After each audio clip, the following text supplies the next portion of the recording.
buenos días, mis hermanos, el Señor les bendiga. A todas las madrecitas, en este día les deseamos un feliz Día de las Madres. La palabra del Señor dice, muchas mujeres hicieron el bien, mas tú sobrepasas a todas. Así es que con ese gozo, abra en esta mañana su Biblia en el capítulo 24 de Segunda de Reyes, verso 1 al 18, que lleva por título, Joaquín y los nobles son llevados cautivos. Así es que vamos a leer los versos de partida como siempre, honrando al Padre, al Hijo y al Espíritu Santo, y dice así su palabra. En su tiempo subió en campaña Nabucodonosor, rey de Babilonia. Joacim vino a ser su siervo por 3 años, pero luego volvió y se rebeló contra él. Pero Jehová envió contra Joacim tropas de caldeos, tropas de sirios, tropas de moabitas y tropas de amonitas, los cuales envió contra Judá para que la destruyesen, conforme a la palabra de Jehová que había hablado por sus siervos los profetas. Ciertamente vino esto contra Judá por mandato de Jehová, para quitarla de su presencia, por los pecados de Manases y por todo lo que él hizo. Asimismo, por la sangre inocente que derramó, pues llenó a Jerusalén de sangre inocente. Jehová, por tanto, no quiso perdonar. Oremos en esta hora. Padre que estás en gloria, maravilloso Dios, tu misericordia nos ha alcanzado, tu gracia nos ha redimido de nuestros pecados, maravilloso Dios. Gracias, Señor del cielo, por el perdón, porque tu sangre nos ha lavado de nuestros pecados, maravilloso Dios. Y aquí estamos en esta hora con un corazón extremadamente agradecido por lo que tú has permitido en nuestra vida, Señor del cielo. Gracias, Padre Santo, por la salud, maravilloso Dios. Gracias por la provisión, Señor del cielo. Y gracias sobre todo por poner en nuestro corazón el deseo de estudiar tu palabra. Bendice este estudio desde principio a fin y que sea el poder de tu Santo Espíritu en nosotros y hablando, Señor del cielo, en esta mañana conforme a la necesidad. Todo esto lo pedimos en el poderoso y santo nombre de Jesucristo nuestro Señor, y todos decimos amén, gloria al Señor. En el último capítulo estudiamos acerca del único decente y buen rey que tuvo Israel, de nombre Josías, quien instituyó la reforma e hizo grandes cambios en la nación. Trató de reversar todo el mal que sus antepasados habían hecho, y quitó y expulsó del país a todos los adivinos, agoreos, homosexuales, y quitó todos los tropiezos y estorbos que impedían el crecimiento de la nación. De cualquier manera, dijimos que era demasiado tarde. Leímos en estos versos, ¿verdad?, que el Señor ya no perdonó a esta nación a causa de los terribles pecados que Manases había cometido. En pocas palabras, ya no había sanidad ni medicina para esta nación. Ahora, dijimos, ¿verdad?, que el Señor les dio una y otra oportunidad hablando a través de los profetas, pero esta nación no se arrepintió de sus pecados. Ahora leímos en el capítulo anterior que Josías muere a manos de Faraón Necao, quien lo mató en el valle de Meguedo, y lo trajeron a Jerusalén y lo enterraron junto con sus padres. Y dijimos que no mostró la nación mucho duelo por este rey que hizo tanto bien a la nación. La palabra del Señor dice que no hubo antes de él ni después de él otro hombre como él, gloria al Señor. Sin embargo, posiblemente la gente ya estaba viciada en sus malos caminos, o en sus pecados, o en su mala manera de vivir, que no apreciaron el liderazgo de Josías. Pasó a la historia, y en su lugar o a su muerte reinó Joacás, pero solo reinó en Jerusalén por 3 meses, porque Faraón Necao lo mandó a Hamat, o sea, lo movió de lugar y lo quitó de ser el rey de Judá, y puso en su lugar a Eliakim, hijo de Josías, que también es Joacim, ¿verdad? Del cual hablamos en el capítulo anterior. Y le llamaron Joacim porque Faraón le cambió el nombre. So, de ser Eliakim, su nombre se le cambió a Joacim. Y este Eliakim o Joacim reinó por 11 años y desgraciadamente también siguió el camino de sus padres. De nuevo regresó a los pecados de Manases. Todo lo bueno que Josías, su padre, había hecho, lo invalidó y permitió de nuevo los mismos pecados por los cuales la nación había caído delante de el Señor. So, bajo Josías, Dios extendió su misericordia, permitió, ¿verdad? O le dio a la nación un periodo de tiempo, al menos en los 31 años que reinó Josías, hubo paz sobre la nación, pero ahora a su muerte se han levantado dos reyes más quienes han pasado rápidamente y han hecho lo malo ante los ojos de Dios. Ahora viene Eliakim o Joacim, que reina por 11 años. Y leemos el verso primero, dice: en su tiempo subió en campaña Nabucodonosor, rey de Babilonia. Joacim vino a ser su propio siervo por 3 años, pero luego volvió y se rebeló contra él. Anteriormente, Faraón Necao, quien mató a Joacim, vino y también, ¿verdad?, tomó a la nación de Judá como un estado vasallo, o sea que les servían, les cobraba impuestos. Estaban sirviendo a Egipto cuando entró Nabucodonosor, y también envió a otras naciones a sitiar a Judá para tomarla, para llevarlos cautivos. Y Joacim hizo el intento de rebelarse contra Nabucodonosor, pero no tuvo éxito. Se nos dice que Joacim se rindió y sirvió a Nabucodonosor. Al ver que estaba rodeado, que la ciudad estaba sitiada, lo más sabio de él fue rendirse, y así lo hizo. Nabucodonosor no lo quitó, lo dejó en ese lugar por 3 años, pero al cabo de esos 3 años se rebeló contra Nabucodonosor. Leemos el verso 2, dice: pero Jehová envió contra Joacim tropas de caldeos, tropas de sirios, tropas de moabitas y tropas de amonitas, los cuales envió contra Judá para que la destruyesen, conforme a la palabra de Jehová que había hablado por sus siervos los profetas. Dios ya no está con ellos. No importa lo que hiciera Joacim, aunque intentara rebelarse contra Nabucodonosor, el Señor ya no le iba a dar la victoria. Miramos que anteriormente Dios se glorificó con pocos para darle la salvación a Israel, pero ahora, aunque tuviera ejército, Dios ya no estaba con ellos. En los tiempos de Gedeón, estudiamos cómo el Señor les dio la victoria con 300 hombres para un gran ejército de cientos de miles de los madianitas que habían venido contra él.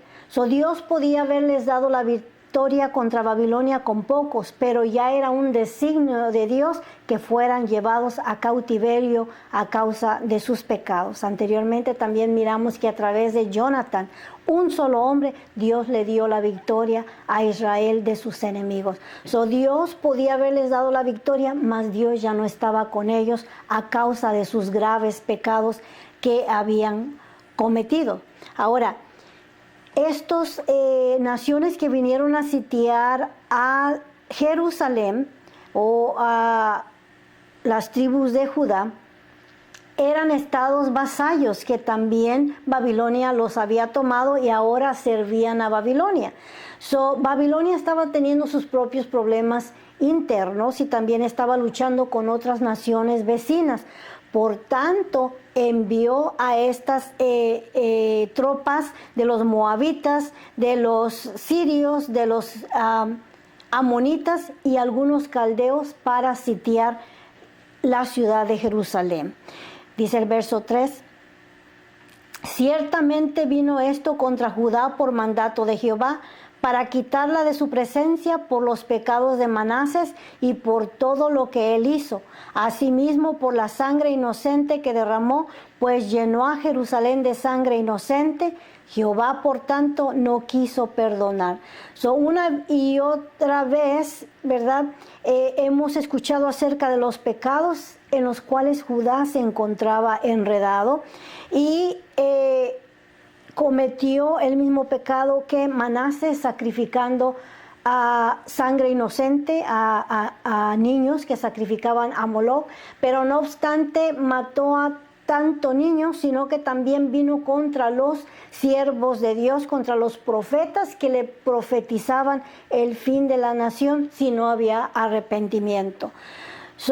También era demasiado tarde. Podemos mirar que esto era de parte de Jehová. El Señor estaba preparando a Babilonia para que viniera contra Judá como instrumento de justicia a causa de sus pecados y su falta de arrepentimiento.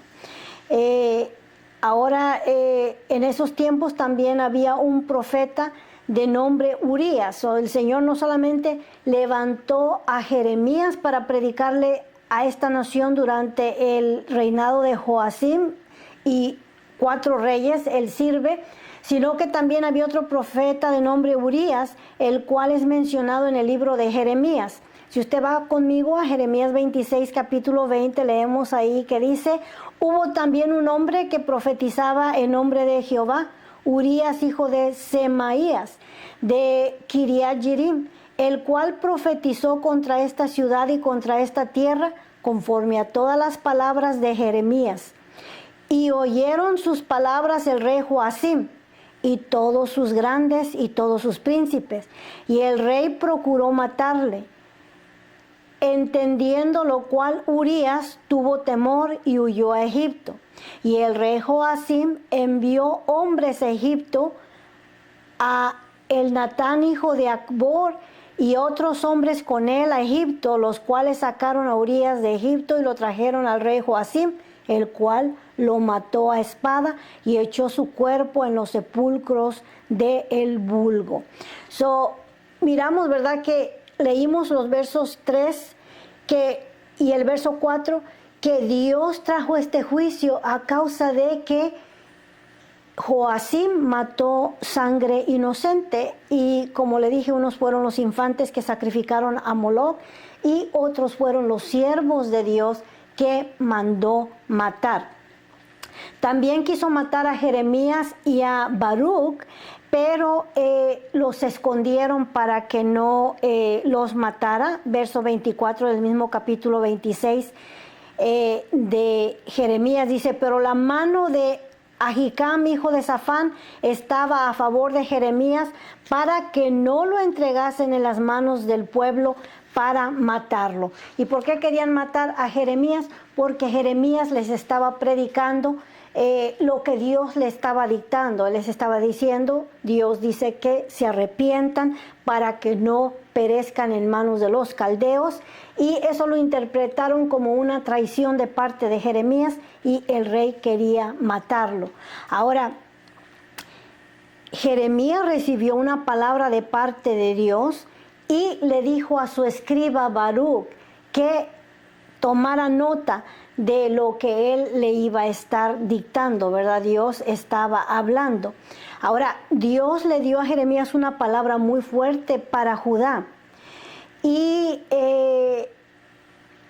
a Jeremías lo habían vetado del templo. Jeremías no podía entrar al templo a dar su mensaje, por lo cual le dice a Baruch, entra tú y da el mensaje que Dios me ha dado al pueblo. Pero el pueblo no lo recibió. Le llevaron el mensaje al rey, le llevaron el mensaje a sus príncipes, y ninguno de ellos quiso recibir el mensaje que Dios había dado por medio de Jeremías. Yendo a Jeremías capítulo 36, verso 18, dice, y Baruch les dijo, él me dictaba de su boca todas estas palabras y yo escribía con tinta en el libro. Entonces dijeron los príncipes a Baruc: ve y escóndete tú y Jeremías y nadie sepa dónde estás. Mire que los príncipes los escondieron al oír la palabra tan dura que el Señor les había hablado del juicio que venía contra Judá. Ahora, en esta persecución a los profetas de Dios por Joacim, que estaba obstinado a no escuchar el consejo de Dios, y Dios en su misericordia le hablaba a través de los profetas por si acaso querían arrepentirse. Mire la misericordia de Dios. El juicio ya estaba dictado, sin embargo, aún Dios esperaba mirar una seña de arrepentimiento y no la miró de parte de Joacim. Ahora, yendo a Jeremías capítulo 36, verso 27, Dios vuelve a traer palabra a Jeremías, el mismo mensaje, porque cuando Baruc vino a presentarse delante del rey y le leyó el escrito de Jeremías, él lo rompió con un cuchillo y lo incendió en el fuego. 36:27 dice: y vino palabra de Jehová a Jeremías después que el rey quemó el rollo, las palabras que Baruc había escrito de boca de Jeremías, diciendo: vuélvete a tomar otro rollo y escribe en él todas las palabras primeras que estaban en el primer rollo que quemó Joacim, rey de Judá. Y dirás a Joacim, rey de Judá: así ha dicho Jehová, tú quemaste este rollo diciendo: ¿por qué escribiste en él? Diciendo: de cierto vendrá el rey de Babilonia y destruirá esta tierra y hará que no queden en ella ni hombre ni animales.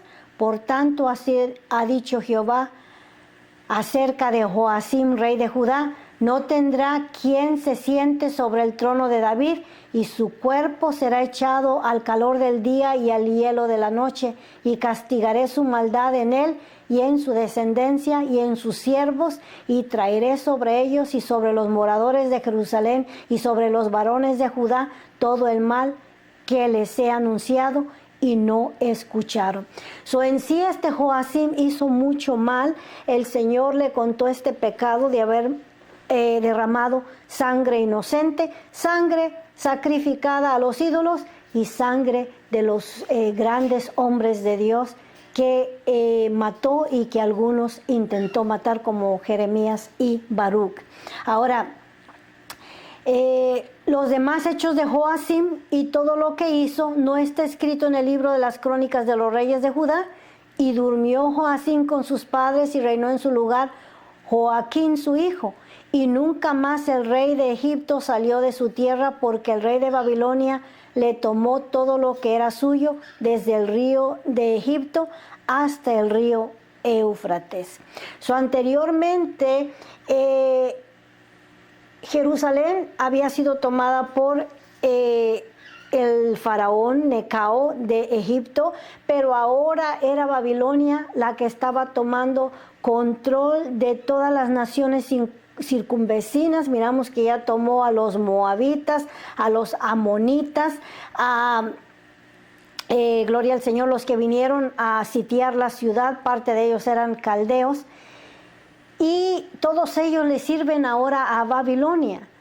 Aunque Joacim hubiera esperado que lo vinieran a defender, ya eran parte de Babilonia, no podían hacer nada por él. Ahora leemos que tomó su lugar Joaquín. De 18 años era Joaquín cuando comenzó a reinar, y reinó en Jerusalén 3 meses. Este Joaquín también es conocido como Jeconías o Conías en la Biblia. Ojalá y se le peguen estos nombres, porque cuando lleguemos a Jeremías vamos a estar hablando de ellos. Y en realidad es difícil ir viendo cuál es su nombre original y cuál fue el nombre que se le dio cuando Babilonia entró, porque él, Nabucodonosor o Babilonia, tenía la costumbre de cambiarle los nombres a los reyes. Aquí miramos Joaquín, es un nombre simple, sin embargo se lo cambió a Jeconías o Conías. Anteriormente miramos, ¿verdad? Y estudiamos de Azarías, que también era conocido como Usías. Y también vamos a mirar a Eliakim, que es cambiado por Joacim. Es difícil aquí mantener, ¿verdad?, el orden a quién se está refiriendo cuando sus nombres fueron cambiados por los babilonios, pero esperamos que el Espíritu Santo nos dirija y nos ayude a distinguir uno del otro.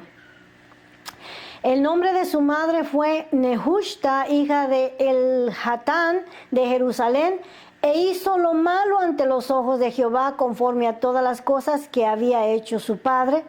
En aquel tiempo subieron contra Jerusalén los siervos de Nabucodonosor, rey de Babilonia, y la ciudad fue sitiada. Muy corto fue el reinado de este Joaquín, al igual que Joacás, el rey que miramos anteriormente en el capítulo 23, solamente reinaron por 3 meses en Judá, y algunos fueron muertos y otros fueron llevados cautivos a otro lugar. Ahora, muy interesante la profecía de Jeconías. Dijimos que este Joaquín también era Jeconías o Conías, quienes son la misma persona, ¿verdad? En el capítulo 22 de Jeremías, hablando de este Conías o Jeconías, gloria al Señor, dice el verso 28 del capítulo 22. ¿Es este hombre Conías una vasija despreciada y quebrada? ¿Es un trasto que nadie estima? Porque fueron arrojados él y su generación y echados a tierra que no habían conocido. Tierra, tierra, tierra, oye palabra de Jehová. Así ha dicho Jehová, escribir lo que sucederá a este hombre privado de su descendencia, hombre a quien nada próspero sucederá en todos los días de su vida, porque ninguno de su descendencia logrará sentarse sobre el trono de David, ni reinar sobre Judá. Este Jeremías está profetizando contra este Joaquín o Conías, que reinó solamente por 3 meses, que no habría de su semilla ninguno que se sentara en el trono.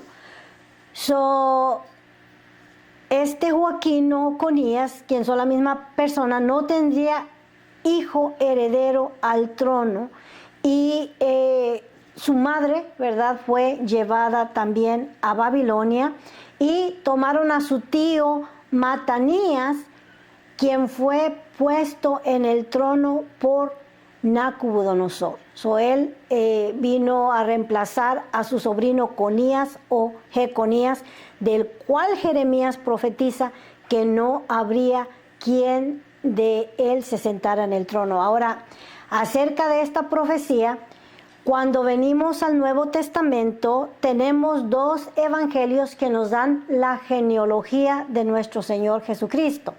Uno está en Mateo, y Mateo registra la genealogía de José, quien era descendiente de Jeconías o de Conías, y si José hubiera sido el padre natural de Jesús, eso hubiera descalificado a nuestro Señor Jesucristo de sentarse en el trono como el descendiente o hijo de David.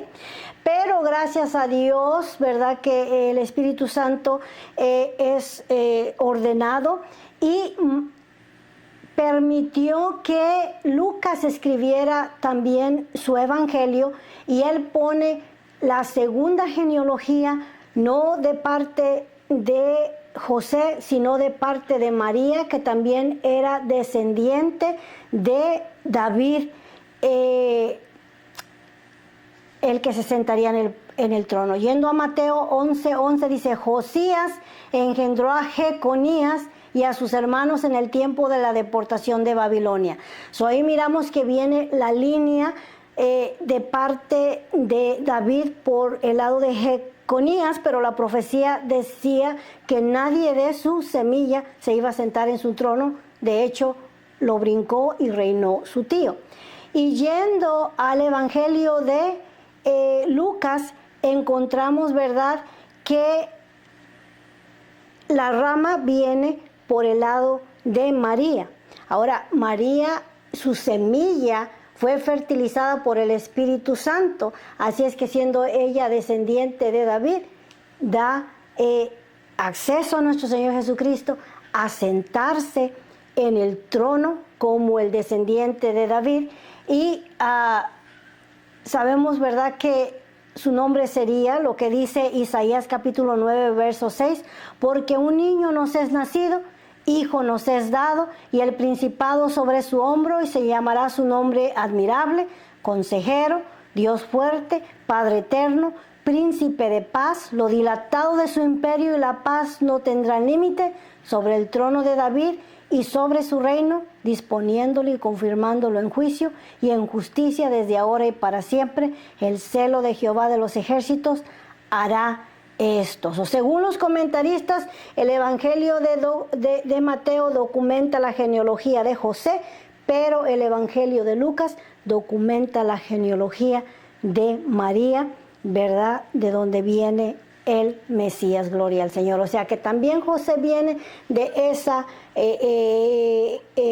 tribu de David, pero viene por otra rama que no es Conías o Jeconías, del cual Dios, ¿verdad?, habla esta dura profecía que nadie se sentaría en su trono. Regresamos al verso 11, dice: vino también Nabucodonosor, rey de Babilonia, contra la ciudad cuando sus siervos la tenían sitiada. Ya había enviado Nabucodonosor a Jerusalén, dijimos, a sus siervos, ¿verdad?, a 4 de sus estados vasallos que sitiaron a Jerusalén. Ahí está sitiada. Dice el verso 12, entonces salió Joaquín, rey de Judá, al rey de Babilonia, él y su madre, sus siervos, sus príncipes y sus oficiales, y lo reprendió el rey de Babilonia en el 8º año de su reinado. Dijimos que este Joaquín solamente reinó por 3 meses, y aquí leemos que fue en el 8º año, pero este es el 8º año del reinado de Nabucodonosor, no del reinado de Joaquín. Ese solamente reinó 3 meses, pero en el año 8º de Nabucodonosor fue que vino Babilonia a sitiar a la ciudad de Jerusalén, gloria al Señor, para que no nos confundamos. Ahora, solo tenían rodeado, ¿verdad? No tenía sentido pelear contra ellos, y se rindió. A este Nabucodonosor lo llevó cautivo a Babilonia. Era un joven apenas de 18 años cuando lo puso por rey, y no duda que sus hijos eran todavía pequeños, ¿verdad?, adolescentes, y vamos a mirar que lo llevó cautivo a Babilonia, pero en el capítulo 25 otro rey, ¿verdad?, le da la libertad a este Joaquín. Conías no lo mata, pero se lo lleva cautivo. Dice el verso 13, y sacó de allí a todos los tesoros de la casa de Jehová y los tesoros de la casa real, y rompió en pedazos todos los utensilios de oro que habían hecho Salomón, rey de Israel, en la casa de Jehová, como Jehová había dicho. En esta cautividad fue que se llevó a todos los príncipes, o a todo lo mejorcito de Jerusalén. En este sitio es cuando Nabucodonosor se lleva a Daniel y a los jóvenes Medrac, Meshach y Abednego, a quienes los lleva y los pone en el colegio o en la escuela de los caldeos, a aprender la lengua y las leyes de los caldeos, para más adelante usarlos en la corte del rey como gobernadores o como gente importante, gloria al Señor. Y llevó en cautiverio a todo Jerusalén, a todos los príncipes y a todos los hombres valientes, hasta 10,000 cautivos, y todos los artesanos y herreros, no quedó nadie. Josefo, el historiador, nos dice el número que se llevó exactamente fue 10,852. También se llevó a todos los hombres que tenían una profesión, que sabían desempeñar un trabajo. Se llevó lo mejorcito de Jerusalén, ¿verdad? Lo escogido, dice ahí, excepto los pobres de la tierra.